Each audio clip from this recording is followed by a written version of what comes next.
Hi viewers, welcome to Friday posters. So ఒక feel good love story మరువ తరమా అంటూ మన ముందుకు వస్తున్నారు టీమ్. అండ్ ట్రైలర్ అయితే చాలా ఇంప్రెసివ్గా ఉంది. సినిమా ఎలా ఉండబోతుంది అండ్ ఏంటి కంటెంట్, లవ్ స్టోరీలు ఈ మధ్యన చాలా తక్కువ వస్తున్నాయి. సో ఒక ప్యూర్ లవ్ స్టోరీ అంటున్నారు. సో వాళ్ళ మాటలు ఈ సినిమా ఎలా ఉండబోతుంది అడిగి తెలుసుకుందాం. హాయ్, ఎలా ఉన్నారు? Good good, how you? Okay, good good.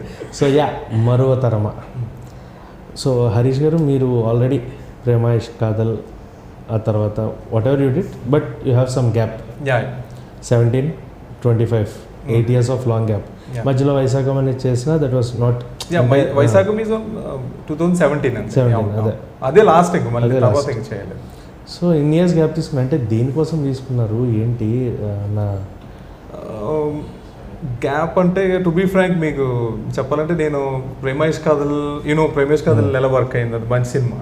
దాని తర్వాత చిన్నగా వచ్చినా కానీ పిక్ చేయలేదు, ఎందుకంటే మనకి అప్పుడు అంత మెచ్యూరిటీ లేదు. అండ్ ఐ వాస్ 23 నేను ప్రేమేష్ కథలు చేసినప్పుడు. సో అంత మెచ్యూరిటీ లేదు, మనకు అంత గైడెన్స్ లేదు. సో ఆ ఏజ్లో ఉన్నప్పుడు 4 years తర్వాత వైశాఖం 17లో రిలీజ్ అయింది. దాని తర్వాత నేను పిక్ చేసుకునే కథలు నాకు ఉపయోగపడేది ఈ సినిమా రాలేదన్న. ప్రేమేష్ కథలు ఎప్పుడు అన్నారు? 2013. 4 years after Vaisakham. 8 years after. 8 years after మరొక డబల్ గ్యాప్ లాగా వెళ్తుంది. మధ్యలో నేను మున్నోడి అన్న తమిళ సినిమా ఒకటి చేశాను. ఓకే. సో అంటే ప్రాపర్ సినిమా ఏది తగలలేదు అంటారు. అంతే అండి.